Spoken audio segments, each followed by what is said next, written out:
Fun facts about Yutong Heidecker. Siyempre, makikita natin 8909 biyaheng Lucena Alabang. Mga kaibigan, Lucena Alabang po ang biyahe. And of course, led by Ranel Morales and Tyson Caliwara. Lucena Alabang po ang biyahe.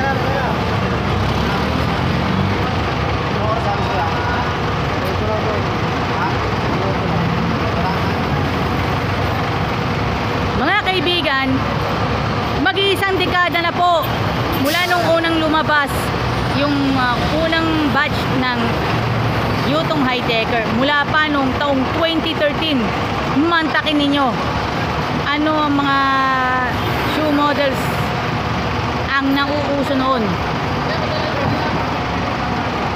Kobe 8,